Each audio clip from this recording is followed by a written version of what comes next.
पूर्वाद्री श्री चिंतामणि पार्श्वनाथ भगवान की जय जय जय। संत शिरोमणि गुरुवराचार्य श्री विद्यासागर जी महाराज की जय जय जय। प्रमाणिक संत गुणायतन पीड़िता शंका समाधान भावना प्रवर्तक जन जन के संत प्रखर वक्ता बोले परम पूज्य मुनि श्री 160 प्रमाण सागर जी महाराज की। बोले परम पूज्य मुनिवर श्री निर्वेक सागर जी महाराज के। बोले परम पूज्य मुनिवर श्री शीतल सागर जी महाराज के। तीर्थराज संबिशिका की तलहटी में स्थित आत्मविकास का दिव्य सदन जैन सिद्धांतों की वैज्ञानिक प्रयोगशाला, जहां बोलेगा समोषण और जहां अनुभव करेंगे पंचम काल में चतुर्थ काल का, ऐसे गुणायतन से हम और आप सायंकालीन टीवी चैनल का बहुचर्चित बहु प्रसिद्ध शंका समाधान का कार्यक्रम प्रारंभ करें। उसके पूर्व गुणायतन और श्री सेवायतन परिवार आपका हार्दिक अभिनंदन स्वागत करता है। चलते हैं प्रतिदिन की भांति मुनि संघ के श्री चरणों में नमन करते हुए आशीर्वाद प्राप्त करेंगे, निवेदन करेंगे शंका समाधान के कार्यक्रम के लिए पारस चैनल, जनवाणी चैनल और प्रमाणिक ऐप के माध्यम से जिस कार्यक्रम को घर में बैठ के देख और सुन रहे उन सभी की ओर से और पूरे भारतवर्ष से यहाँ पर उपस्थित समस्त श्रावक श्राविकाओं की ओर से मुनि संघ के श्री चरणों में नमन करते हुए आशीर्वाद प्राप्त करेंगे और निवेदन करेंगे शंका समाधान के कार्यक्रम के लिए दोनों हाथ जोड़ लें। बोलेंगे हे मुनिवर नमोस्तु, हे गुरुवर नमोस्तु, हे मुनिवर नमोस्तु। आइए गुरुवर के आशीर्वाद से हम और आप शंका समाधान का कार्यक्रम प्रारंभ करें। उसके पूर्व आज जिन्होंने गुणायतन में जिनालय का अवलोकन करके अनुभव केंद्र का अवलोकन करते हुए गुणायतन से जुड़ने का अवसर सौभाग्य प्राप्त किया, उनके नामों की घोषणा यहाँ से की जा रही है। अगर उपस्थित है तो अपने स्थान में खड़े होकर गुरुवर का आशीर्वाद प्राप्त करेंगे और कैमरामैन सभी पुण्यार्जकों को कवर करेंगे। निर्माण निधि के रूप में श्रीमती रतनबेन जी शांतिलाल जी अहमदाबाद, श्रीमान प्रदम जी, श्रीमती उर्वशी जैन विरल जी भोपाल, सरदारमल जी निर्मला देवी शौगानी परिवार जयपुर, श्रीमान पलाश जी, श्रीमती अवनी जैन ग्वालियर, श्रीमान पदम कुमार जी प्रियंक जी दमोह, श्रीमती संतोषी जी, श्रीमती श्वेता जी, डॉक्टर रितेश कांसल गुना अगर उपस्थित हैं अपने स्थान में खड़े होकर गुरुवर का आशीर्वाद प्राप्त करेंगे और कैमरा में सभी को कवर करेंगे। और मैं चाहूंगा आप जोरदार ताली बजाकर उनका सम्मान करें। मैं निवेदन करना चाहूंगा जिनके नामों की घोषणा की एक बार सभी अपने स्थान में खड़े हो जाएं, गुरुवर को नमन करेंगे और कैमरा में सभी को कवर करेंगे। आइए गुणायतन में स्वर्णदान देकर जिन्होंने अपने जीवन को स्वर्ण रूप प्रदान किया है, श्रीमती माला जी, मुकेश जी, अचिंत जी, अक्षर जी वड़वानी, श्रीमान श्रेयांश कुमार जी, सौरभ जी मंडी मामोरा, आशीष जी, आदेश जी, अंजना जी भोपाल, श्रीमती सीमा जी, पदम कुमार जी दमोह, इन्होंने स्वर्णदान देकर अपने जीवन को स्वर्ण रूप प्रदान किया है। इसी क्रम में स्तंभ के रूप में जिन्हें जुड़ने का सौभाग्य प्राप्त किया, संगीता जी, पुनीत कुमार जी, मिथिलेश जी, सुभाष चंद्र जी अहमदाबाद गुजरात, विजय भैया। और आइए चलते हैं गुणायतन में जिन्होंने निर्माण सारथी के रूप में जुड़ने का सौभाग्य प्राप्त किया है, अभी हमारे बीच उपस्थित नहीं है। और आइए इसी क्रम में मैं सम्मान सहित आमंत्रित करूंगा श्रीमण संलक्ष परिवार से व्रती श्राविका श्रीमती सुशीला जी, अशोक जी पाटनी, आर के मार्बल परिवार किशनगढ़, वे आएंगे परम पूज मुनिवर के श्री चरण में नमन करते हुए गुरु वंदना का सौभाग्य प्राप्त करेंगे। और उनके सम्मान के लिए मैं आवाज दूंगा श्रीमती पूनम जी गुणायतन सीओ परिवार से आ जाए। श्रीमती पूनम जी अगर मेरी आवाज आप तक पहुंच रही तो मंच पर आए श्रीमती सुशीला जी पाटनी का सम्मान करने के लिए। और मैं चाहूंगा आप जोरदार ताली बजाकर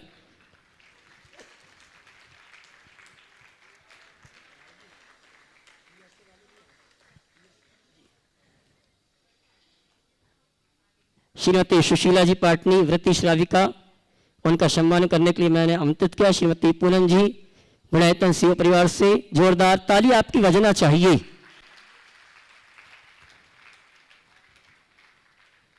और आइए चलते हैं टीवी चैनल का बहुचर्चित विश्व विख्यात शंका समाधान का कार्यक्रम हम और आप प्रारंभ करेंगे। और प्रथम शंका के लिए 4 बहनें एक साथ तैयार रहेंगी एक प्रश्न के लिए, क्योंकि चारों के प्रश्न एक से ही हैं। शेलवानी से वंशिता जी, रुचि जी, सलोनी जी, वैशाली जी, उसके बाद तैयार रहेंगे स्तुति जैन बूंदी पूरे परिवार के साथ।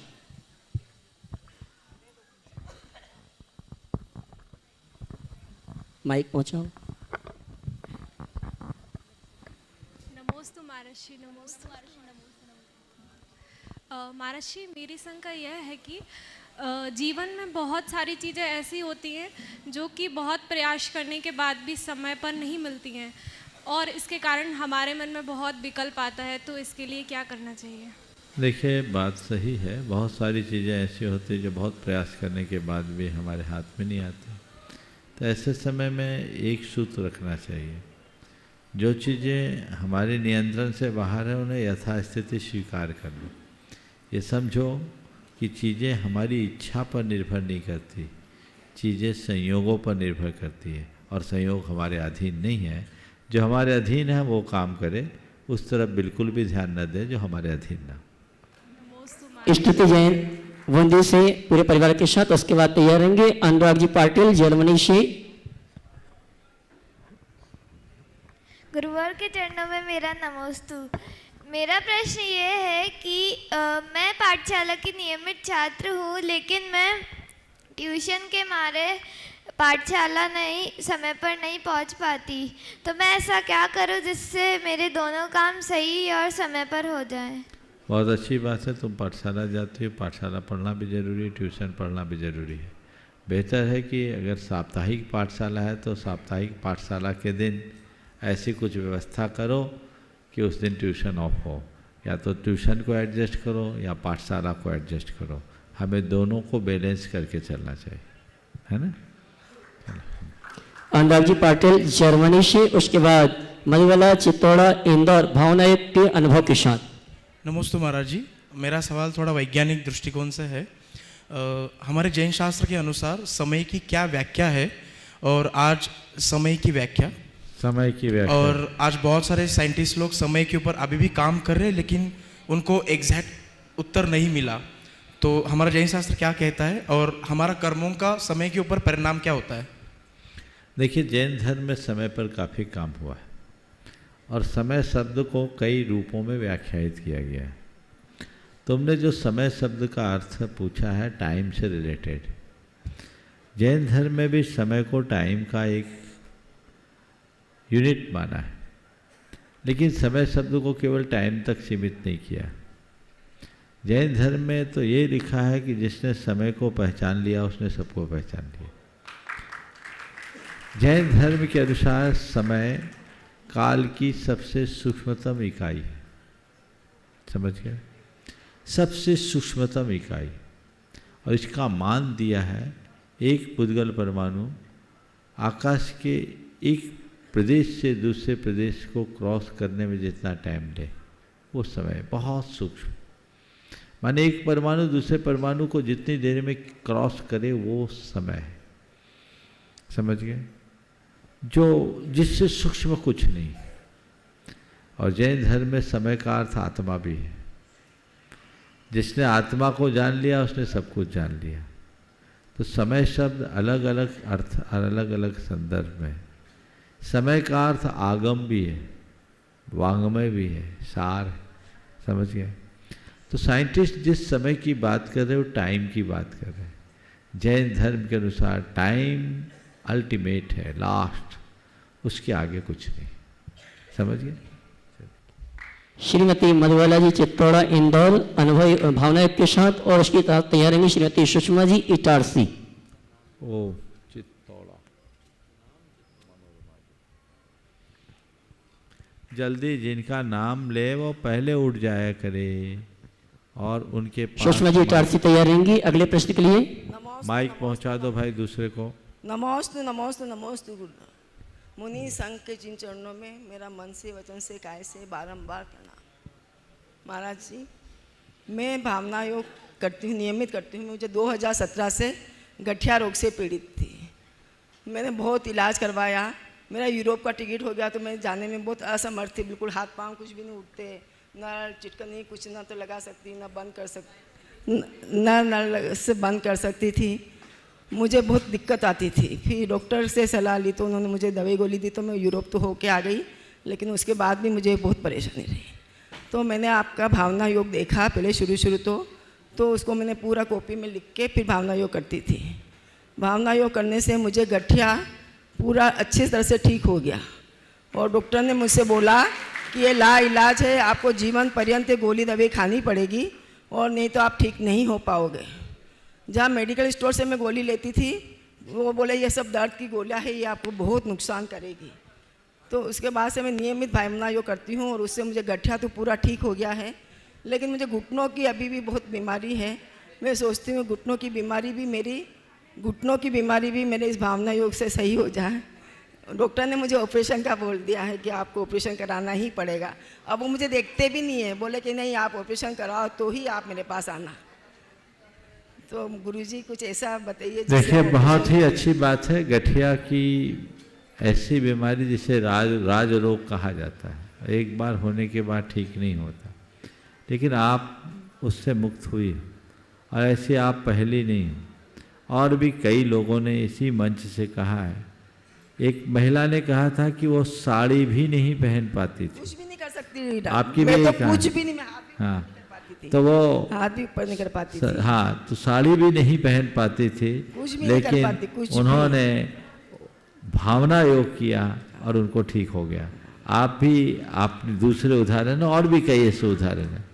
तो मैं आपसे आपकी आगे की बात के संदर्भ में इतना ही कहूँगा कि आप अपने पुराने अनुभव के आधार पर घुटने के लिए भी भावना योग का प्रयोग कर सकते हैं। मैं करती हूँ। और करें तो हो सकता है ये भी एक चमत्कार आपके जीवन में घट जाए। मैं सुबह घूमने जाती हूँ ना, तो ये मोबाइल पे से मैं भावना योग करती हूँ। लोग बाग दूसरे भी मेरे इससे बहुत भावना योग बहुत कर सुंदर रहे है, हैं। आशीर्वाद।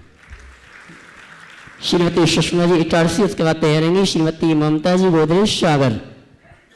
हे महाराज जी नमोस्तु नमोस्तु नमोस्तु। महाराज जी मेरा प्रश्न है कि अपन तो बिना पढ़े लिखे हैं, ज़्यादा नहीं पढ़े, लेकिन बहुएं आजकल पढ़ी लिखी आ रही हैं, तो उनके साथ असमंजस कैसे बिठाना चाहिए हमको? सामंजस्य कैसे बना? इतनी मान लो कि हम अपढ़ हैं, हमारी बहू पढ़ी लिखी है, तो उसको जो कर रही है करने दो। तो और अपन क्या को- उपाय है? अपन को शांति कैसे मिलेगी? सुनो मेरी बात बहुत गंभीर है और समझने की है। एक जनरेशन का गैप है। पहली बात, चूंकि ये सवाल सासू की तरफ से आया है, तो मैं पहला संबोधन सासुओं को दूंगा। सासुओं को ये समझना चाहिए कि अब समय बदल गया। हमारे ज़माने के समय में और आज के समय में बड़ा अंतर है। पहले हमें जो सासू कहती थी वो मानना पड़ता था। आज की बहुएं बहुत पढ़ लिख गई है, इसलिए वह वही मानेगी जो उनको मानना है। तो पहला संकल्प ले लो कि मुझे ज़्यादा बोलना ही नहीं। और वो पढ़ी लिखी है, ये मान करके चलो कि मेरी बहू पढ़ी लिखी सब ठीक कर लेगी। अब वो कितना ठीक करेगी वो उसकी समझदारी पर निर्भर है। तो उनको अपने तरीके से चलाने की कोशिश करोगे तकलीफ पाओगे। उनकी स्थिति को समझते हुए चलोगे तो सफलता रहेगी। और बहुओं से कहूँगा, बहुओं को ये सोचना चाहिए हम भले अपनी सासू से ज़्यादा पढ़ी लिखी हैं, लेकिन मेरी सासू हमसे कहीं ज़्यादा समझदार है। ये बात समझ के चलना चाहिए। हम पढ़े लिखे अधिक हो सकते हैं, पर हमारे अंदर समझ हो ये कोई ज़रूरी नहीं। समझ का संबंध डिग्री से नहीं होता, समझ का संबंध अंदर के विवेक से होता है। कबीर दास ने बहुत अच्छी बात कही, समझा समझा एक है, अन समझा सब एक। समझा समझा एक है, अन समझा सब एक। तिनको समझा जानिए जिनके घट में विवेक। तो विवेक और विवेक अनुभव से प्रकट होता है। यदि दोनों में ये समझ आ जाए तो फिर कोई समस्या नहीं बचेगी। नमोस्तु महाराज जी। श्रीमती ममता जी गोदरेज सागर, उसके बाद तैयार रहेंगे श्रीमान Vikas ji, news editor, leading newspaper Rajasthan Patrika Jaipur. ओम। परम पूज्य गुरुवर के चरणों में सपरिवार बारंबार नमोस्तु एक नाम और एवं पहले वाला। छुल्लक जी के दे दो। चरणों में। हाँ बोलो, इसके बाद हाँ बोलिए। परम पूज्य गुरुवर के चरणों में सपरिवार बारंबार नमोस्तु एवं छुल्लक श्री के चरणों में एक छामी। क्षुल्लक स्वरूप सागर जी गृहस्थ अवस्था के मेरे छोटे भाई हैं। बचपन से लेकर आज तक मुझे हमेशा प्रत्यक्ष व परोक्ष उनके कर कमलों पर रक्षा सूत्र बांधने का सौभाग्य प्राप्त हुआ है। अचानक से दीक्षा होने और कुछ प्रतिकूल परिस्थितियां होने के कारण मैं उनके संयम पथ के प्रथम चरण की प्रत्यक्षदर्शी नहीं बन सकी। दीक्षोपरांत प्रथम दर्शन से मेरे मन में वैराग्य के भावों का पलड़ा भारी होने के स्थान पर मोह और राग का पलड़ा भारी हो रहा है।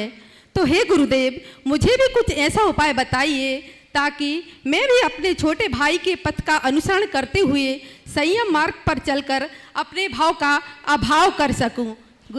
नमस्ते गुरुदेव। देखिए, सबसे पहले तो मैं चाहूँगा एक बार इन बहन जी का जोरदार अभिनंदन कर दें। आपने अभी जो बात कही उस संदर्भ में मैं आपसे केवल इतना कहूँगा, जो था उसे भूल जाओ, जो है उसे स्वीकार करो। समझ गए? अभी तक आपने कहा मेरे छोटे भाई थे, अब क्या है? स्वरूप को पहचानो। क्या है? स्वरूप को पहचानो। अब वो भाई नहीं है, अब वो क्षुल्लक स्वरूप सागर जी है। तो स्वरूप को पहचानो।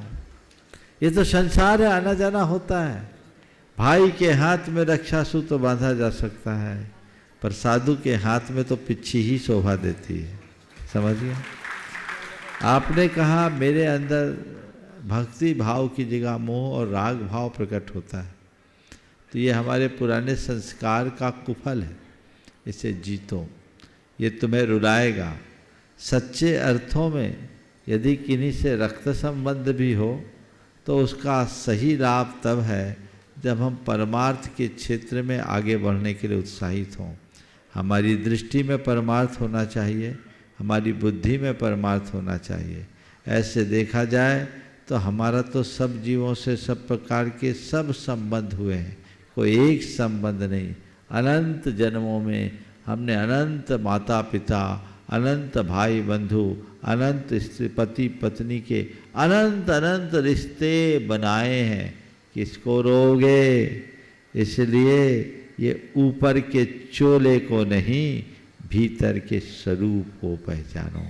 जब उस पर दृष्टि होगी तो सब ठीक होगा। आशीर्वाद। हाँ, श्रीमती ममता जी गोदरे सब मंच पर आमंत्रित करूंगा। वे यहाँ परम पूज्य मुनिवर के श्री चरण मनवर करते हुए वंदना का सौभाग्य प्राप्त करो। उनके सम्मान के लिए मैं आवाज दूंगा। वृत्ति श्राविका श्रीमती सुशीला जी पाटनी किशनगढ़, सम्माननीय श्रीमती सुषमा जी का सम्मान का कार्यक्रम संपन्न करेंगी। जब तक वो सवाल करेंगे। बहन जी, आपका नाम क्या है? पूर्णिमा गांधी, कोल्हापुर। बोल दीजिए। नमस्तु नमस्तु महाराज जी, मेरी एक शंका है। पद्मावती और क्षेत्रपाल, वो यक्ष यक्षिणी बहुत हमारे यहाँ मानते हैं, वो मानना उचित है क्या?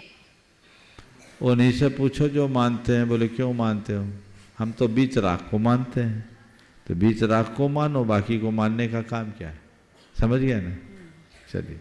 श्रीमती ममता जी गोदरे सागर सम्मान से मंच पर आमंत्रित हैं और उनके सम्मान की आवाज दूंगा। श्रीमती सुशीला जी पाटनी किशनगढ़, गुणायतन से स्तंभ के रूप में श्रीमती संगीता जी पुनीत जी, मिथिलेश जी, सुभाष जी, अहमदाबाद गुजरात, इन्होंने जुड़ने का सौभाग्य प्राप्त किया है। जोरदार ताली बजाकर उनका सम्मान करें। और आइए अगले प्रश्न के लिए तैयार रहेंगे श्रीमान Vikas ji, news editor, leading newspaper Rajasthan Patrika Jaipur. और उसके बाद तैयार रहेंगे गुणायतन ट्रस्टी श्रीमान प्रेमचंद जी, अरुण जी अजमेरा, नशीराबाद। श्रीमान विकास जी हमारी उपस्थित नहीं है। गुणायतन ट्रस्टी श्रीमान प्रेमचंद जी, अरुण जी अजमेरा, नशीराबाद। उसके बाद तैयार रहेंगे अरविंद सिंघई, भोपाल। नमोस्तु गुरुवर, नमोस्तु गुरुवर। गुरुवर, आचार्य श्री ने लिखा है कि बार बार मन को समझाता, पर ये श्वान सा सदा मल शोध लाता। हे गुरुवर, जब बड़े बड़े मुनि ऋषिवर अपने मन को शांत एकाग्र करने को प्रयासरत रहते हैं, तो हम श्रावक गृहस्थ कैसे अपने मन को समझावें, शांत करें, जिससे पांचों इंद्रियों के भोगों एवं पांचों पापों को दूर कर सके? देखिए, गुरुदेव ने बहुत ही अनुभवपूर्ण बात लिखी, संभवतः ये श्रमण सत्कम में। मैं बार बार मन को समझाता, पै स्वान सा मन मल शोध लाता। अर्थात मन का जो स्वभाव है वो विपथगामी है, वह उल्टी दिशा में ज़्यादा भागता है, सही दिशा में कम। तो अपने मन को सही दिशा में लगाने के लिए साधुओं को भी प्रबल पुरुषार्थ करने की जरूरत होती है। जो स्वयं के प्रति जागरूक है वही अपने मन को सही दिशा दे सकता है। जिसके अंतरंग में वैसी जागरूकता नहीं, वो जीवन में कुछ नहीं कर सकता। तो आपने बिल्कुल ठीक कहा, जब साधुओं के सामने ये चुनौती है तो आम व्यक्ति का क्या हाल होगा। इसलिए मन के प्रति जागरूक रहो, हमेशा मन को मोड़ने की क्षमता अपने अंदर रखें, ताकि मन सही में रमे, गलत की तरफ न जाए। अरविंद जी सिंघई भोपाल अपनी शंका का समाधान प्राप्त करें, उसके पूर्व निर्माण शारदी ग्रुप में गुणायतन से जुड़ने का अवसर प्राप्त किया श्री लकी जी, नेहा जी, संतोष जी, किरण जी, अहमदाबाद गुजरात उपस्थित हो तो मंच पर आए, गुरुवर्ग का आशीर्वाद प्राप्त करें। उनके सम्मान के लिए आमंत्रित करूंगा हमारे गुणायतन के प्रशासक महोदय श्रीमान सिद्धार्थ जी काशलीवाल कानपुर और गुणायतन ट्रस्टी श्रीमान प्रेमचंद जी, अरुण जी अजमेरा नशीराबाद। हाँ, जब तक महाराज श्री जी मेरी ओर से, मेरे समस्त सिंघई परिवार की ओर से बारंबार नमोस्तु नमोस्तु। महाराज श्री मेरी जिज्ञासा है कि शनि अमावस्या इस भारतवर्ष में क्या महत्व जैन धर्म के अनुसार, ये अपने बीच में तीर्थंकर जी के शनि अमावस्या का विशेष महत्व क्या है पूरे अपने जैन धर्म में भारतवर्ष में। वैसे मुनि सुब्रतनाथ भगवान का तो मनाते ही है शनि अमावस्या का महामस्ती का विषय, इसके अलावा ही कोई विशेष महत्व तो थोड़ा समाधान करने का कृपा करें। देखिए, शनिवार और अमावस्या ये सब चीज़ें जो देखी जाए तो जैन धर्म के अनुसार इनका कोई महत्व नहीं। जैन धर्म में तो कोई ग्रह हमारा न बिगाड़ करते न सुधार, और जब वो बिगाड़ सुधार दोनों नहीं करते तो इन ग्रह नक्षत्र से 2 मिनट बैठ जाए, जब न ये बिगाड़ करते हैं न सुधार करते हैं तो फिर शनि अमावस्या हो चाहे सोमवती अमावस्या हो, इनसे हमको क्या लेना देना। ये तो आज की मार्केटिंग की शब्दावली है। शनि अमावस्या के दिन बहुत लोग प्रचार करने लगे और उस दिन फिर शनि की पूजा बहुत होती है। पर मैंने तो देखा है कि एक बाबा ऐसा भी था जो शनि को पूजता था, शनि का मंदिर बनाया था, और अभी शायद वो सीख चौक के भीतर है ना। आप सब नाम समझ गए होंगे, पूरे दुनिया में चर्चा का विषय रहा है। वो कहाँ गया शनि? इन सब चक्करों में बिल्कुल मत पड़ो। हमने अनेक बार अपना मार्गदर्शन दिया है। भगवान मुनि सुब्रत को भी पूजो, पर शनिचर उतारने के लिए नहीं, अपने परिग्रह का शनिचर उतारने के लिए, कर्म को मिटाने के लिए। जब लोग शनि ग्रह की शांति के नाम पर मुनि सुब्रतनाथ भगवान को महिमा मंडित करते हैं तो मुझे बड़ी पीड़ा होती है कि ये क्या हो रहा है, जिनसे भगवान का कोई संबंध ही नहीं। और क्या हमारे 24 तीर्थंकरों में किसी में कोई कमी है कि मुनि सुब्रतनाथ भगवान को पूजोगे तभी शनि मानेगा? और शनि तुम्हें क्या पेरेगा? तुमसे ज्यादा पीड़ित तो वो है। तुम तो शांति से यहां बैठे हो।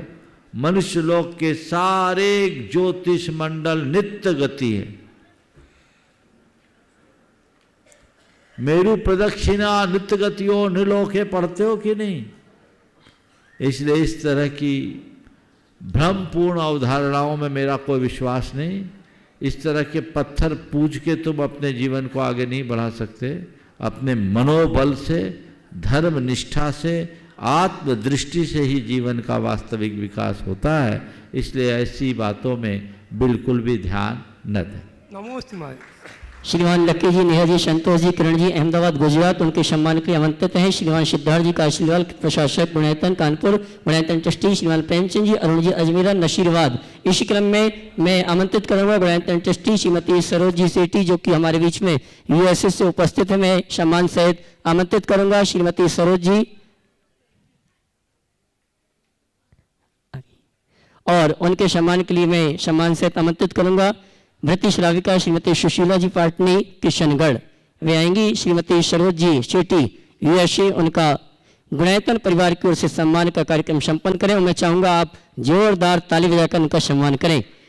और सम्मान के इसी क्रम में अगली शंका के लिए आमंत्रित करूँगा शीलचंद जी, रतनचंद जी अहमदाबाद, उसके बाद तैयार रहेंगी अनामिका जैन अपने पूरे परिवार के साथ जगदलपुर भावना युक्त के अनुभव के साथ।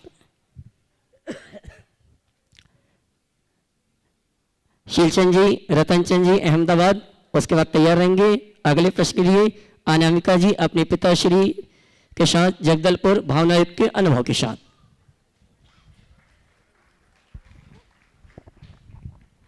माइक पहुंचाए भैया। शीलचंद जी, रतनचंद जी अहमदाबाद, उसके बाद अनामिका जी जगदलपुर। बोलिए। गुरुवर जी को मेरे परिवार की ओर से सादर नमस्तु। पहली बार तो मैं अपने आप को महाराज जी बड़ा सौभाग्यशाली समझता हूँ। सवाल कर लीजिए सीधे सीधे। कि पहली बार आपके दर्शन हुए हैं। हाँ बढ़िए, जल्दी से बोलिए। मेरा सवाल ये है महाराज जी कि मैंने सुना है कि इंसान जो मरता है तो 7वें नरक तक जाता है और शेर जब मरता है तो 5वें नरक तक जाता है, जबकि वो तो मांसाहारी है। बिल्कुल ठीक कह रहे हैं। शेर 5वें नरक तक जाता है, इंसान 7वें नरक तक जाता है। तो आपने पूछा है कि शेर मांसाहारी है फिर भी वो इंसान की तरह 7वें नरक तक क्यों नहीं जाता? इसकी एक वजह है। शेर क्रूर है, हिंसक है, पर वह सारी हिंसा अपने पेट के लिए करता है। शेर जब भूखा होता है तभी शिकार करता है, पेट भर जाने के बाद कोई शिकार नहीं करता। पर इंसान है वो पेट के लिए पाप कम करता है, पेटी के लिए ज़्यादा करता है, इसलिए 7वें नरक जाता है। समझ गए? चलिए। श्रीमती अनामिका जी जगदलपुर भावना युक्त के अनुभव के साथ, उसके बाद तैयार रहेंगे गायक सिंगर शुभम जी वड़ौत। नमोस्तु महाराजश्री। महाराजश्री कुछ मैं पापा मेरे ससुर जी हैं, इनका मैं भावना योग का एक्सपीरियंस शेयर करना चाहती हूँ। महाराज जी इनको 1 अप्रैल को पैरालाइज ब्रेन स्ट्रोक हो गया था महाराज जी। तो उसमें महाराज जी हम लोगों ने इनको एलोपैथिक की भी मेडिसिन दी, बस उससे इतना नहीं हुआ, लेकिन आयुर्वेदिक को ज़्यादा प्राथमिकता दी। और महाराज जी भावना योग के लिए इनको महाराज जी पापा अच्छे से कर नहीं पाते थे उस टाइम, तो इनने उनके रूम में एक इनकी फ़ोटो लगाई, उसमें भावना योग के कुछ कमांड्स लिखे। अब वो डेली उसको लेटे लेटे भी पूरे दिन में उसको रिपीट करते हैं। तो महाराज जी इनको उससे ये लगा कि उनको एक अलग ही टाइप की शक्ति ऊर्जा मिली। और महाराज जी पापा के साथ में ऐसा कि उनको ऐसे लगा कि हमको अब शिखर जी जाने। महाराज जी वो आज आपके सामने यहाँ दर्शन के लिए आए हैं। महाराज जी ये चल भी नहीं पाते थे उस टाइम, इनको 1 साइड का पूरा हो गया था, बिल्कुल नहीं चल पाते थे महाराज जी बिना सहारे के। और महाराज जी मैंने अपना भी बताओ। महाराज जी मैंने 2 वर्ष पूर्व में आपके सामने एक्सपीरियंस शेयर किया था, प्रेगनेंसी और अपने जन्म के बच्चे के जन्म का। महाराज जी आज उससे मुझे ये समझ में आ रहा है कि हमारे बच्चा कितना संस्कारित है। महाराज जी वो अगर मंदिर जा पहले अपना पुराना एक्सपीरियंस बता दो ताकि सबको अच्छा लगे और फिर अपनी बात बोलना। महाराज जी मैंने भावना योग किया, उससे मेरे को बच्चे का पूरा प्रेगनेंसी के टाइम पूरी प्रेगनेंसी भावना योग किया। महाराज जी 9 मिनट का भावना योग, मेरी जस्ट 4 बजे सुबह डॉट नींद खुलती थी, बस उसी टाइम में अपने मोबाइल में ही लगा के करती थी महाराज जी। और महाराज जी इसमें ऐसा हुआ कि डॉक्टर ने बोला कि ऑपरेशन होगा, पूरा दिन बच्चे की ग्रोथ बहुत ज़्यादा थी तो उससे बोला कि ऑपरेट होगा। बट महाराज जी मैंने लास्ट टाइम तक बोला कि नहीं ऑपरेशन नहीं कराएंगे। हम लोग ने डॉक्टर भी चेंज किया महाराज जी, उनने भी बोला कि नहीं ऑपरेशन ही होगा। तो महाराज जी मैंने फिर बोला कि नहीं मैं ऑपरेशन नहीं कराऊंगी। महाराज जी मैंने डिलीवरी रूम में ही इनसे मोबाइल में भावना योग लगवाया और महाराज जी जैसे ही उसमें हुआ सोहम, और महाराज जी नॉर्मल डिलीवरी हो गई और वो भी पेनलेस डिलीवरी थी महाराज जी, पता भी नहीं चला कि ये कैसे हो गया। और बच्चा को और दिखा महाराज जी 4 किलो का था ये। हाँ यही बच्चा है।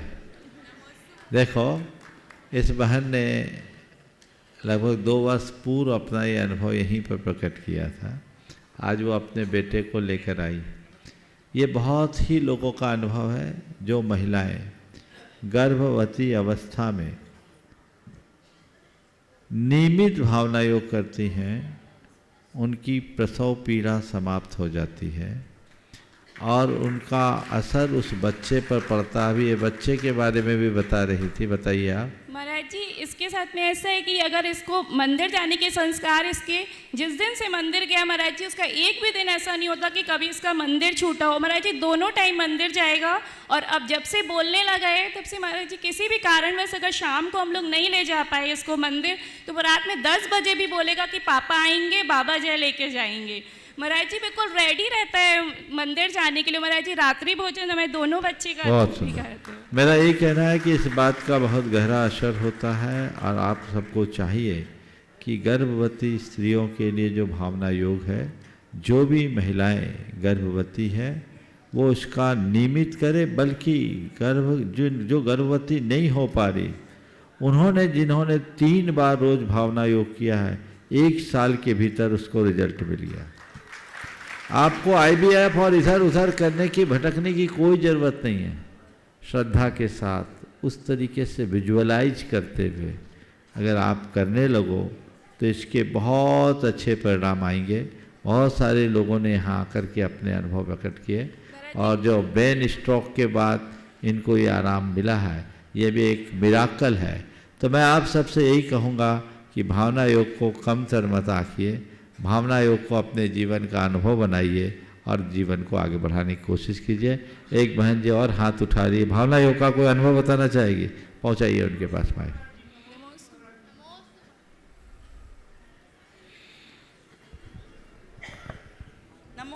अपना नाम बोल दीजिए पहले। बबीता काला धोद, राजस्थान। महाराज जी मैं कोरोना के अंदर 2020 में डिप्रेशन में चली गई थी। मेरी बेटी ने भावना योग करा के मुझे ठीक किया। भावना योग से ठीक है। बहुत सुंदर, बहुत बढ़िया। चलिए आगे। गायक सिंगर श्रीमान शुभम जी वड़ौत, उसके बाद सम्मान सहित आमंत्रित करूंगा भृति श्राविका श्रीमती सुशीला जी पाटनी किशनगढ़। जय बोलिए परम पूज्य मुनि श्री 108 प्रमाण सागर जी मुनिराज की, समस्त आचार्य संघ की। देखिए गुरुदेव, मैं तो अज्ञानी जीव हूँ, मैं तो कोई प्रश्न नहीं करूँगा, बस 2 लाइन आपके चरणों में रखना चाहता हूँ और आपका आशीर्वाद चाहता हूँ कि दरबार तेरा दरबारों में एक अलग अहमियत रखता है और उसको ऐसा ही मिल जाता है जो जैसी नीयत रखता है। गुरुदेव ने कल बोला था कि यहाँ से जिनका कोई वजूद नहीं था ना, उनको भी एक नई पहचान मिली है। तो गुरुदेव आपके चरणों में यही नमोस्तु करता हूँ कि गुरुदेव मुझे भी आप अपना आशीर्वाद प्रदान करें। जय बोलिए परम पूज्य मुनि श्री 108 प्रमाण सागर जी मुनिराज की। गुणों से भरा गुणाए तन बन रहा ये स्थान, गुणों से भरा गुणाए तन बन रहा ये स्थान। यहाँ पर प्यार मिला है, गुरु आशीष मिला है। यहाँ पर प्यार मिला है, गुरु आशीष मिला है। हर शंका का हो रहा यहाँ देखो समाधान, हर शंका का हो रहा यहाँ देखो समाधान। गुरु का प्यार मिला है, गुरु आशीष मिला है। जयकारा गुरुदेव का। भृति श्राविका श्रीमती सुशीला जी पाटनी किशनगढ़, उसके बाद तैयारेंगी श्रीमती अंजना जी खोरई अपनी बेटिया के साथ।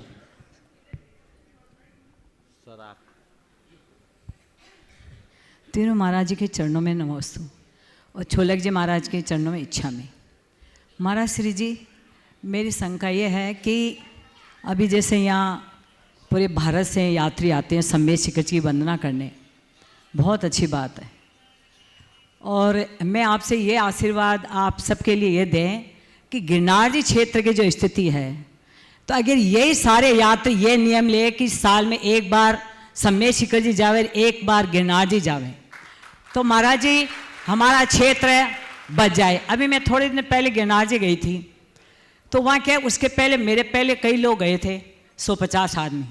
तो वो जय नहीं बोलने देते हैं नेमिनाथ भगवान की। और वो जैसे सारे इतने साथ गए तो उन्हें कितनी जय बोली, जय जय नेमिनाथ भगवान की कितनी जय बोली। और 1 2 4 8 5 आदमी जाएंगे तो वो धक्का देखे देख निकालते हैं। तो महाराज जी आज हमारे समाज के कितने लोग हैं, अगर ये आप आज आशीर्वाद दे कि समय से गजे तो बहुत अच्छी बात, आना ही चाहिए और आ ही रहे हैं, लेकिन गिरनार जी का भी विशेष ध्यान दें। देखिए, बहुत ही गंभीर मुद्दे को आपने यहाँ उपस्थित किया है। गिरनार हमारा प्राण है, वो हमारा तीर्थ है और उस तीर्थ की सुरक्षा के लिए प्रत्येक व्यक्ति को प्रतिबद्ध रहना चाहिए। तीर्थ यात्रा का तो हमारे यहाँ ऐसे भी अतिरिक्त महत्व है और हमें कम से कम तीर्थंकरों की निर्वाण भूमि की वंदना तो करनी ही चाहिए। हम सम्मेद शिखर जी के साथ साथ यदि अन्य निर्वाण तीर्थों की और न केवल निर्वाण क्षेत्रों की अपितु अन्य तीर्थ भूमियों की वंदना करते रहें तो हमारे क्षेत्रों की दुर्वस्था कभी नहीं हो सकती। गिरनार के संदर्भ में जो आपने बात कही है वो बहुत ही गंभीर और संवेदनशील है। मेरा मानना है कि गिरनार में अगर इस तरीके से बहुत सारे लोग जाने लगे और अपने अपने तरीके से वहाँ कार्य करने लगे तो हमें कुछ समस्याएं भी आ सकती। गिरनार को लेकर के बहुत योजनाबद्ध तरीके से काम करने की ज़रूरत है। वहाँ आप सख्ती से कुछ नहीं कर पाएंगे। वहाँ आपकी संख्या का कोई बहुत ज़्यादा मूल्य मुझे नहीं दिखता, क्योंकि आप अगर 100 जाएंगे तो दूसरी ओर से 1000 पहुँच जाएंगे। तो इसमें बहुत समझ करके बातचीत करके रास्ता निकालना चाहिए और देखना चाहिए कि इसको हम दीर्घकालिक स्तर पर कैसे ठीक कर सकते हैं। एक प्रकार से लोगों ने पूरे गिरनार पर अपना कब्जा जमा लिया है और उनके बीच जाकर हम अपनी आस्था को कैसे सुरक्षित करें, अपने धरोहर को कैसे सुरक्षित करें, एक बड़ा अहम प्रश्न है। सभी को मिल बैठकर इस पर व्यापक नज़रिए से सोचना चाहिए। मैं आप सबसे कह दूं कि आप लोग गिरनार जाओ और ऐसे हजारों की संख्या में लोग जाने लगो और वहाँ झगड़ा झंझट शुरू कर दो।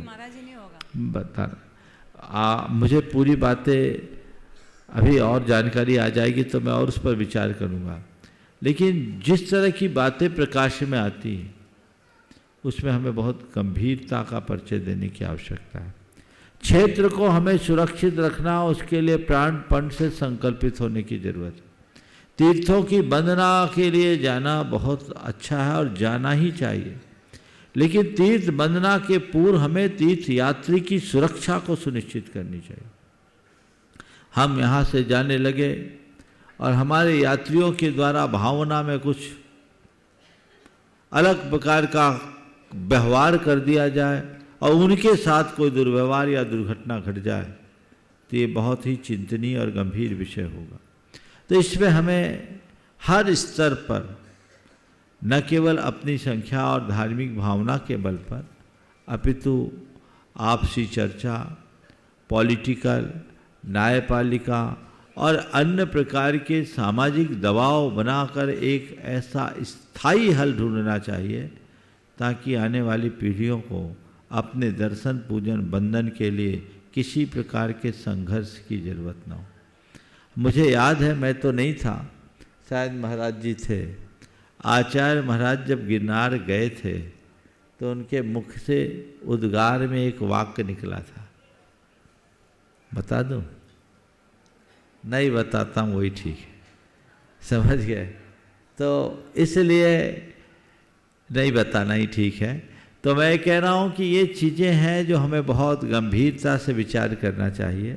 उस क्षेत्र में जाकर के आपने नेमिनाथ भगवान की दबाव प्रभाव में जय भी बोल दी तो वो जय आपकी जीत का द्योतक नहीं है। आपकी जीत तब है जब वहाँ शांति से बैठकर आप आराधना कर सकें।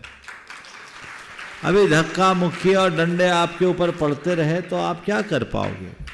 इतनी ऊंची पहाड़ी चढ़ के जाते हैं और वो भी तनावग्रस्त स्थिति में, तो पहले स्थिति को सामान्य करने का रास्ता हम सबको निकालना चाहिए और उसके लिए जिस स्तर पर पहल हो, पहल करने का प्रयास करना चाहिए।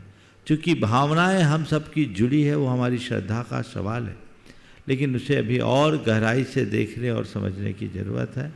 सब पहलुओं पर विचार करके यदि कोई ऐसा रास्ता निकले तो हम सब के लिए बहुत उचित है। महाराज एक छोटी सी हाँ। शंका कि जैसे हम लोग यात्रा जाते हैं, घर से जब निकलते हैं, जैसे 15 दिन के लिए जा रहे हैं यात्री जहाँ भी, तो सबके स्वास्थ्य सूतक लग जाता है तो कई समस्या आ जाती है, तो वो दर्शन भी नहीं कर सकते ढंग से। तो क्या हम धागा बांध के ये पर्ण लेके निकल जाएं कि मेरे जब तक 10 दिन के लिए पूरा त्याग है, चाहे कोई ऐसी समस्या हो तो उसके स्वास्थ्य सूतक लगे? बिल्कुल। आप जब कभी भी यात्रा, पूजा, विधान आदि की योजना बनाएं, उसी दिन संकल्पित हो जाए। तीर्थ यात्रा के लिए निकल रहे, घर से निकलने के पूर्व संकल्पित हो कि मैं अपने इतने दिनों की यात्रा पूर्ण करके ही घर आऊं। आपको कोई सूतक नहीं लगेगा। लेकिन संकल्प तो लिया नहीं, केवल धागा बांध लिया, तो उस धागा बांधने में सकलीकरण नहीं होता, संकल्प से बंधने में सकलीकरण। आजकल कुछ लोगों ने एक बीच बड़ी गली निकाल ली, अरे चलो कुछ नहीं, एक धागा बंधवा लो। धागा क्या है? कोई ऐसी रीढ़ी, कोई ऐसी प्रक्रिया थोड़ी कि धागा बांध लिया तो तुम्हारे अंदर सुरक्षा कवच बन गया। संकल्प बचाता है, इसलिए संकल्प से बंध करके चलना चाहिए, और बल्कि ऐसा कर लेना चाहिए, क्योंकि कब आपको कौन खबर आ जाए पता नहीं, इसलिए इससे बचना चाहिए। मैं शिखर जी की वंदना कर रहा था, एक युवक मेरे साथ वंदना करने के लिए चला, बड़ा खुश था, और जैसे ही कुंथुनाथ भगवान पर के टोंक पर पहुंचा, दर्शन भी नहीं किया। मैं दर्शन करके बाहर निकला, उसका मुंह लटका हुआ था। बोले महाराज बड़ा गड़बड़ हो गया। बोले क्या हो गया? बोले घर में सूतक हो गया। बोले कैसे पता चला? बोला महाराज जी बड़ी खुशी थी कि आपके साथ वंदना कर रहा हूँ, मैंने घर में फ़ोन किया, मम्मी ने कहा भगवान के चरण मत छूना, घर में सूतक हो गया। बोले फ़ोन कहाँ किया? अब महाराज मैं क्या करूँ? मैंने कहा मैं क्या करूँ, भो पहले से तुम त्याग करके गए होते तो ये समस्याएं नहीं होती। तो इसलिए बहुत लोग आते हैं, शिखर जी पहुँच जाते हैं, मुश्किल से टिकटें बनती है, और यात्रा करके आते, सूतक लग गया, आप क्या करें? तो एक संकल्प लो, गाड़ी में बैठने के पहले घर का त्याग। महाराज जी जैसे, और जब तक मेरी वंदना नहीं हो जाए तब तक हम घर नहीं आएंगे, तब आपका सूतक बचेगा।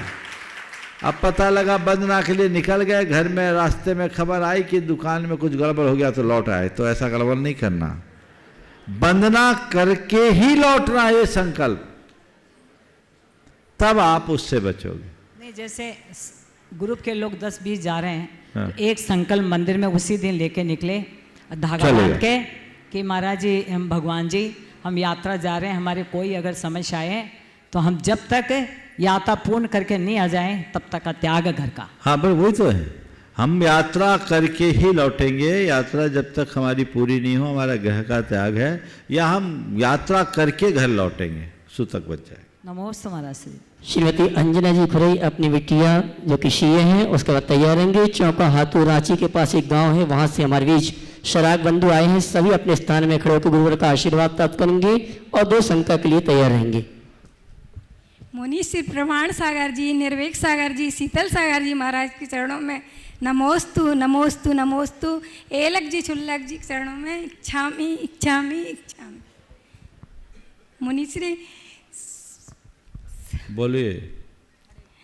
महाराज जी, विजयाद पर्वत पर हमेशा शाश्वत काल रहता है, काल का परिवर्तन नहीं होता, तो क्या वहाँ से विद्याधर लोग भी मोक्ष जाते हैं क्या? हाँ विद्याधर मोक्ष जा सकते हैं। हनुमान जी विद्याधर थे कि नहीं? तो वो तो पवनंजय थे कि नहीं? बाली मुनि थे कि नहीं? सब मुनि बन के मोक्ष जा सकते। तो महाराज जी वो तो यहाँ से गए मोक्ष। कहाँ गए? लेकिन विद्याधर थे ना, नहीं तो वहाँ कहीं से, वहां से भी जा सकते। नमोस्तु महाराज। हाँ। चौका हाथू रांची के पास जो गांव है वहां से शराब बंधु हमारी उपस्थित है। मैं चाहूंगा सभी अपने स्थान में खड़े होकर गुरुवर का आशीर्वाद प्राप्त करेंगे और अगली शंका करेंगे, उसके बाद तैयार रहेंगे। भाई पर्व जी अहमदाबाद अपने परिवार के सदस्यों के साथ आगे आ जाओ, जिनको प्रश्न करना है। गुरुदेव को नमोस्तु नमोस्तु नमोस्तु। हे महाराज जी, मेरा प्रश्न ये है कि हमारी जिज्ञासा यह है कि हम सभी अपने जीवन में जैन धर्म को और कैसे बढ़ाएं जिसमें हमारे सोच में जीवन की हर चर्या में जैनत्व झलके और हमें भी मोक्ष की प्राप्ति हो सके। पहले तो मैं चाहूँगा एक बार जोरदार करतल ध्वनि से इन भाई बहनों का अभिनंदन करें। ये सभी हमारे साधर्मी भाई हैं, जैन हैं। सराक शब्द श्रावक शब्द का अपभ्रष्ट रूप है। ये सब श्रावक से सराक हुए। और एक बात सबसे विशेष जानने की है कि इन सब के गोत्र नाम हमारे तीर्थंकरों के नाम से हैं।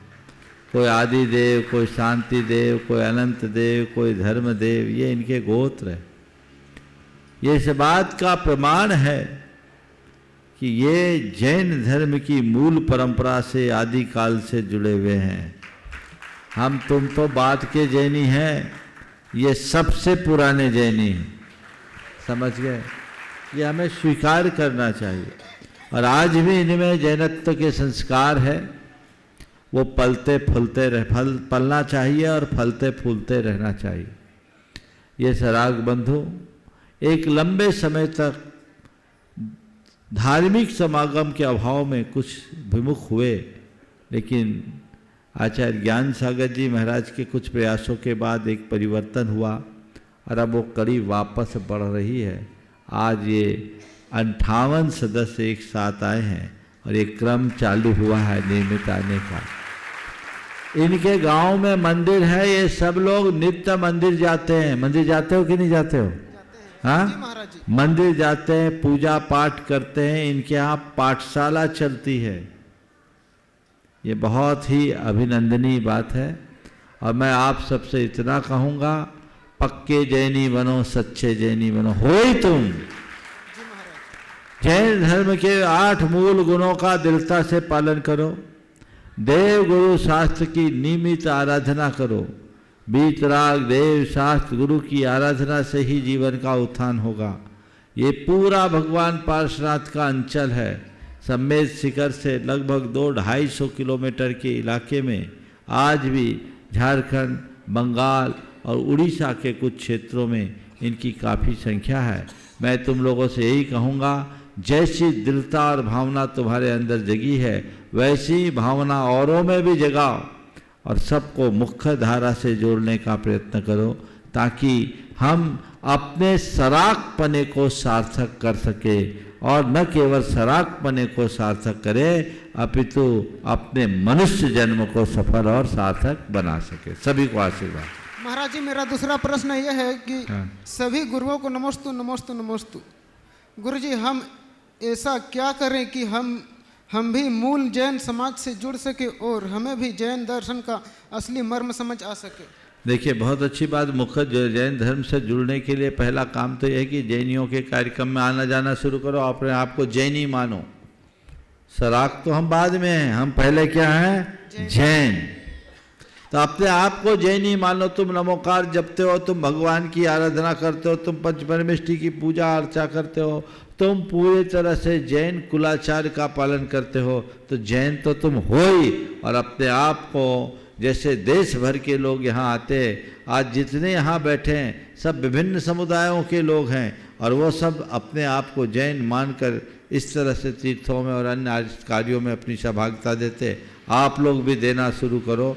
सम्मेद शिखर में आओ, सब कार्यक्रमों में अपनी सहभागिता दो, तो चीज़ें अपने आप जुड़ेगी। और आप सबसे मैं ये कहूँगा, ये जो कार्यक्रम चलता है डेली शंका समाधान का, आप लोगों को पता है पहले से कि यहाँ आने के बाद? हाँ, पता है ना? तो घर घर में लोगों को जगाओ कि वो सुने। अब तो टीवी के माध्यम से जैन धर्म का बहुत बड़ा बोध आपको प्राप्त हो सकता है। पालस चैनल, जिनवानी चैनल और अन्य चैनलों के माध्यम से हर घर में ये चैनल चालू कराओ और उनको कहो कि गुरुजनों के उपदेशों को सुनेंगे तो हमारा जीवन सुधरेगा। हमें जैन धर्म की बहुत सारी बातें जानने को मिलेगी और पाठशाला और अन्य प्रक्रियाओं को भी वहाँ आगे बढ़ाएं। मैं भी इस पर विचार कर रहा हूँ। अति शीघ्र योजना बनाकर उसे क्रियान्वित किया जाएगा। आशीर्वाद। पर जी, अहमदाबाद अपने परिवार के सदस्यों के साथ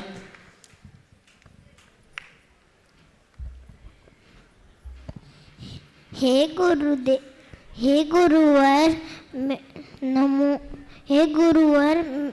नमोस्तु नमोस्तु नमोस्तु। मेरा प्रश्न है कि मंदिर में दर्शन करते में चावल क्यों चढ़ाते हैं और साथ में लौंग और बादाम क्यों चढ़ाते हैं? देखिए, भगवान के सामने जाओ, गुरु के सामने जाओ, खाली हाथ नहीं जाना चाहिए। पहली बात, चावल क्यों चढ़ाते? चावल इसलिए चढ़ाते कि चावल दोबारा उगता नहीं है। बाकी अनाज उगते हैं, चावल उगता नहीं। और चावल अखंडता का द्योतक होता है और भेद विज्ञान का भी प्रतीक होता है कि चावल से धान अलग कर दो, छिलका अलग कर दो, तो छिलका अलग है, चावल अलग है। ऐसे ही शरीर अलग है, आत्मा अलग है, इसके लिए वो उसका प्रतीक माना जाता है।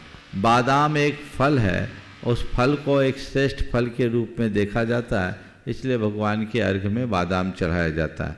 बादाम चढ़ाए ये कोई ज़रूरी नहीं है, लेकिन अक्षत पुंज जरूर चढ़ाना चाहिए, जिससे हम अक्षय पद को प्राप्त कर सकें।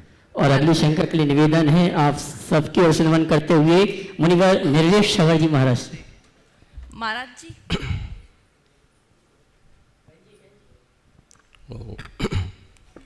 मुनिश्री को नमोस्तु करते हुए बीते 50 वर्षों के अंतराल में शिक्षा के क्षेत्र में बहुत परिवर्तन हुआ है। और पहले जब बच्चे बड़े होते थे और अपने उज्जवल भविष्य के लिए 2-3 ही ऐसे क्षेत्र हुआ करते थे जहाँ पर वो अपना पुरुषार्थ करते थे।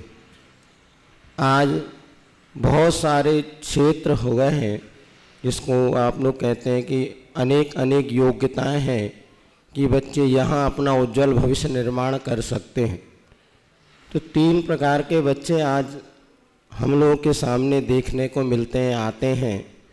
कुछ बच्चे ऐसे होते हैं, बेटा बेटी, जो कि शिक्षा प्राप्त करते हुए कि अपने माता पिता और गुरु का कुछ जो संबोधन होता है उसकी कोई अपेक्षा नहीं रखते और वो पूर्ण विश्वास में रहते कि हम अपने जीवन को सुखी और उज्जवल बना लेंगे। दूसरे वो बच्चे होते हैं जो माता पिता गुरु की बात को सुनते हैं, किंतु उसको जीवन में उतारने के लिए सक्षम नहीं हो पाते और अपनी तरह की ज़िंदगी जीते हैं। तीसरे प्रकार के वो बच्चे होते हैं जो माता पिता और गुरु की बातों को सुनते हैं और सुनकर के अपने जीवन में परिवर्तन ला करके जो उचित मार्ग बताते हैं उस पर चलने का प्रयास भी करते हैं, चलते भी हैं। किंतु जब माहौल को देखते हैं उनके मन में ऐसा भाव होता है कि हमने बात तो भले मान ली, फिर भी मन में वो संतुष्टि नहीं रहती और मन में एक कुंठा का भाव कि हमारे माता पिता गुरु के कहने से हमने इस मार्ग को स्वीकार तो कर लिया, फिर भी उनका भविष्य आनंद और उत्साह के साथ भरा हुआ नहीं रहता। उन्हें लगता है कि काश हम अपने मन के अनुसार कर पाते तो हमारा भविष्य और अच्छा उज्जवल बनता। ऐसे बच्चों के लिए आपका संबोधन मिले, जिससे कि अपने जीवन में और उत्साह के साथ जिस पथ पर वो चल रहे हैं उसको आनंद पूर्वक अपने उज्जवल भविष्य का निर्माण कर सकें। नमोस्तु। बहुत ही उत्तम प्रसंग महाराज श्री ने उपस्थित किया। आज के बच्चों की जो परिणतियाँ हैं उन्हें रेखांकित की। पहले वे जिनके लिए माँ बाप की हिदायतों का कोई मूल्य ही नहीं, दूसरे वे जो उसे मूल्य देते हैं लेकिन अपने आप को समय के हिसाब से उसके लायक नहीं मानते, अक्षम मानते, तीसरे वे जो मूल्य और महत्व देते हैं, करना चाहते भी हैं पर कर नहीं पाते, और चौथे एक और बढ़ा दे रहा हूँ, चौथे वे जो कर दिखाते हैं और करके अपने जीवन को संभाल लेते हैं। उत्तम वही है। देखिए, इसमें हमें 2-3 बातों का ध्यान रखना चाहिए। सबसे पहले बच्चों की परवरिश ऐसी हो कि उन्हें माँ बाप की बातें कोरी हिदायत न दिखे, उन्हें माँ बाप की बातें जीवन के लिए एक बड़ा संबल दिखे। बहुत कम माँ बाप हैं जो अपने बच्चों के हृदय में अपने प्रति ऐसी छवि बना पाते हैं कि मेरे माता पिता ने जो कहा उससे अच्छी बात कोई नहीं होगी। आज भी कई ऐसे लोग हैं जो बहुत उच्च भूमिका में बने हैं, बैठे हैं, और वो कहते हैं कि ये बात मेरे पिता ने मुझसे मना की थी, मैं ये नहीं कर सकता। आज भी उससे बंधे हुए, क्योंकि उन्होंने माँ बाप की बात को केवल बात न मानकर ब्रह्म वाक्य माना। तो आपकी बात न रहकर ब्रह्म वाक्य बने, आपको अपने बच्चों के लालन पालन के समय इस बात का ध्यान रखना चाहिए। वो कब होगा? जब आप अतिरिक्त टोका टाकी से बचेंगे, जरूरत से ज़्यादा हिदायतें देने से बचेंगे। अतिरिक्त टोका टाकी और ज़रूरत से ज़्यादा हिदायतें देने से बचेंगे, तब आप ऐसा कर पाएंगे। ज़्यादातर माँ बाप अपने बच्चों को बस बार बार टोका टाकी ही करते रहते हैं, ये करो वो करो, तुमने ऐसा नहीं किया वैसा नहीं किया, तुम्हें ये करना चाहिए, तुम्हें ये नहीं करना चाहिए, ये सही ये गलत। तो बच्चों को लगता है कि हमारे माँ बाप हम पर बहुत सारे नियंत्रण थोप रहे हैं। छोटेपन में बच्चे उसको स्वीकार कर लेते हैं, बड़े होते होते फिर वह सब चीज़ें उनसे दूर हो जाती है और फिर खुलकर विरोध करना शुरू कर देते हैं। और कभी कभी तो माँ बाप की स्थिति इतनी असामान्य हो जाती है कि उन्हें खुद अपने कहे का पछतावा होता है, या अपने बच्चों के सामने कुछ कहने की हिम्मत नहीं कर पाते कि मेरा बेटा अभी खुले तौर पर मेरी बात का जवाब दे देगा। तो पहली बात, आप अपनी प्रासंगिकता को बनाए रखने की कोशिश कीजिए और इस तरीके से बच्चों को पालिए, बढ़ाइए, उन्हें उचित अनुचित का बोध करा दीजिए। जब जरूरत हो वो आपसे मार्गदर्शन मांगे तभी आप मार्गदर्शन दीजिए, और इस तरीके से दीजिए कि वो आपकी बात को कभी टालने की सोच भी न सके। दूसरी बात, संस्कार थोपिए नहीं, संस्कार गढ़िए। बच्चे के हृदय में ऐसा प्रगाढ़ संस्कार डाल दें कि वो कभी भटक ना पाए और उसके ऊपर संगति हावी ना हो। अगर बच्चों के ऊपर संगति हावी हो जाती है तो संस्कार खत्म हो जाते हैं। अगर संस्कार प्रबल हो और कदाचित कोई ऐसी संगति हो भी जाए तो वो अपने संस्कारों के बल पर जीत जाएगा। महाराज का प्रसंग बहुत अच्छा है, मैं थोड़ा समय अतिरिक्त लूँगा। हाँ, तो ये देखिए संस्कार क्या काम करते हैं और माँ बाप का बच्चों से संबंध कैसा होना चाहिए। एक युवा 22 साल का था, अपने दोस्तों के आग्रह से पिक्चर देखने के लिए गया। नाइट शो जाना था, अपने पिता से पूछा, पिता ने सहज अनुमति दे दी। नाइट शो पिक्चर देखने के लिए गया। 8 बजे से 11 बजे तक का शो था। शो देखा और रात के 11:15 बजे जब वो गया था तो उसको कह दिया गया था कि एक चाबी तो अपने पास ले जाना और घर खोल के आ जाना। लौट के आया, 11:15 बजे घर आया और अपने मम्मी पापा के दरवाजे खटखटाया। बोले पापा दरवाज़ा खोलो, दरवाज़ा खोलो। क्या बात है? काम है, ज़रूरी काम। इतनी रात को क्या काम है? सवेरे हो जाए। नहीं, अभी काम है।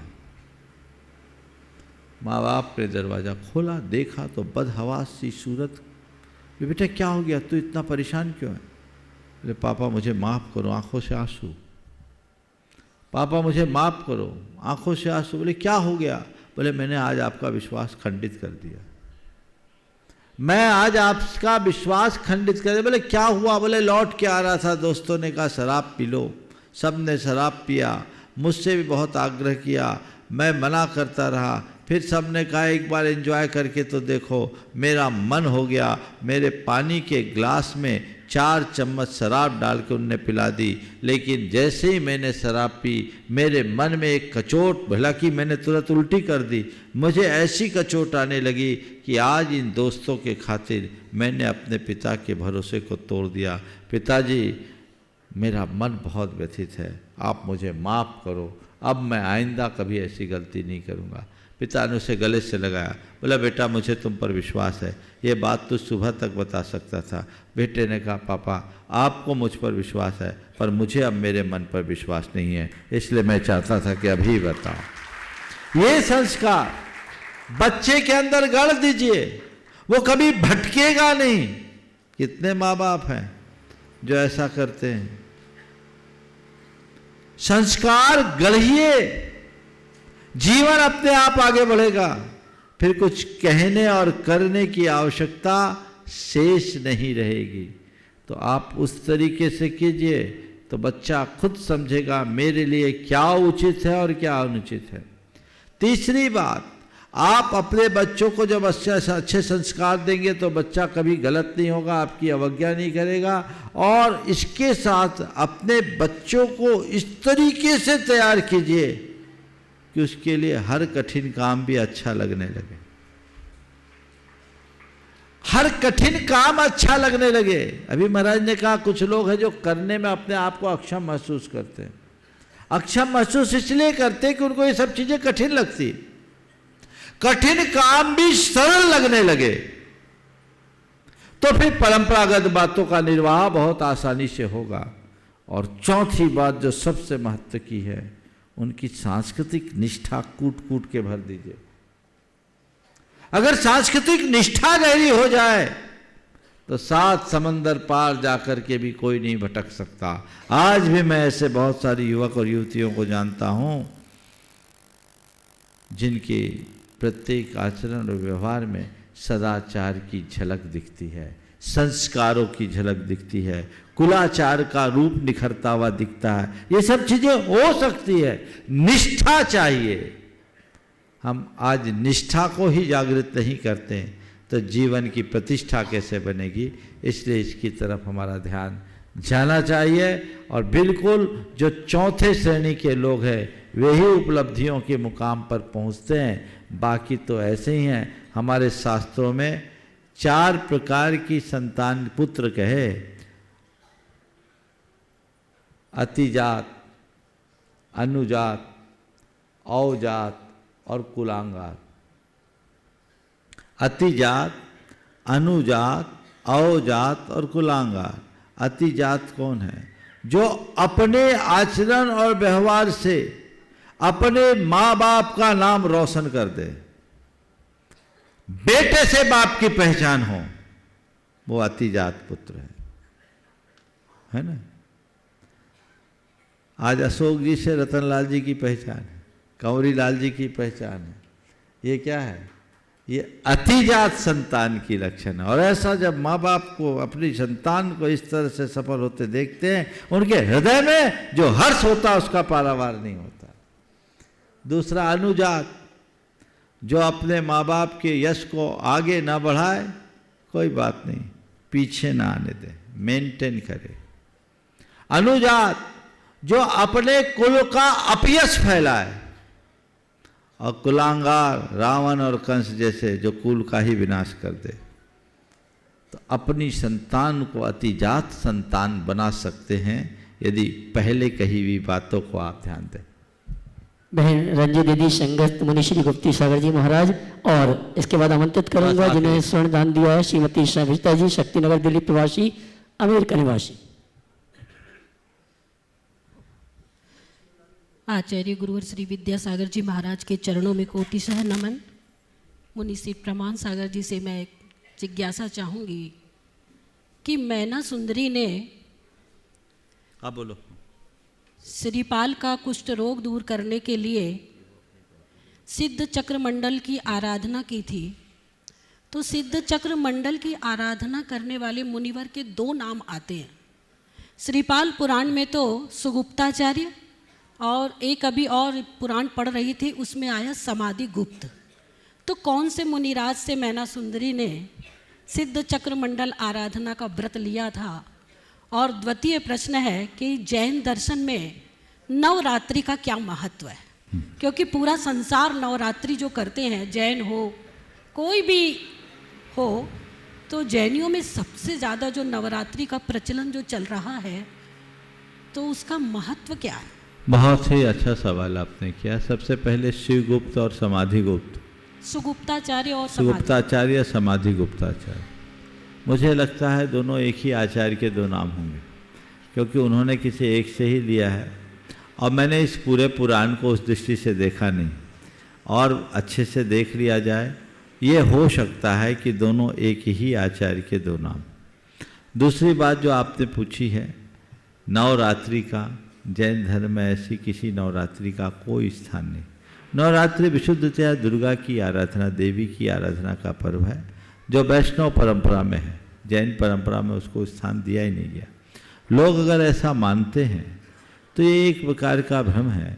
कुछ लोग भरत चक्रवर्ती के द्वारा की गई आराधना को महत्व देकर करते हैं, उसका प्रयोजन ये नहीं है। पुराने समय की बात है, वर्षात खत्म होने के बाद जब सब चीज़ें सामान्य होती हैं तो चक्ररत्न की आराधना करके वो आगे बढ़ा, तो 9 दिन पूजा पाठ किया। ये बात माने तो बात अलग है, लेकिन इस तरह की नवरात्रि को मनाना जैन धर्म के मूलभूत सिद्धांतों के सर्वथा विरुद्ध है। इनसे हमें बचना चाहिए। श्रीमती सविता जी शक्तिनगर दिल्ली प्रवासी अमेरिकन वासी, इन्होंने स्वर्ण आभूषण प्रदान किए, उनके सम्मान के लिए आमंत्रित करूंगा। श्रीमती सुशीला जी पाटनी, बंधु मैं कहना चाहूँगा, श्रीमती मीनू जैन कोटा, इन्हें पहाड़ पर एक सोने की खोई हुई चैन मिली थी जो 13पंथी कोटि में रूम नंबर 20-12 पर है। यह चैन अभी गुणायतन कार्यालय में जमा है। अपनी पहचान बचा के ये सोने की चैन आप प्राप्त कर सकते हैं। श्रीमती सविता जी शक्तिनगर दिल्ली प्रवासी अमेरिकन वासी, उनका सम्मान श्रीमती सुशीला जी कर रही, जोरदार तालियों से उनका सम्मान करें। पुनः सूचना है, खोई हुई चैन जो पहाड़ पर किसी को मिली थी, जो 13पंथी कोटि में रूम नंबर 12 में है, यह चैन अभी गुणायतन कार्यालय में है। जिनकी भी हो अपनी पहचान बचा के ये सोने की चैन गुणायतन कार्यालय से प्राप्त कर सकते हैं। हाँ जी, ये सोने की चैन गुणायतन कार्यालय में है, अपनी पहचान बता के ये प्राप्त कर सकते हैं।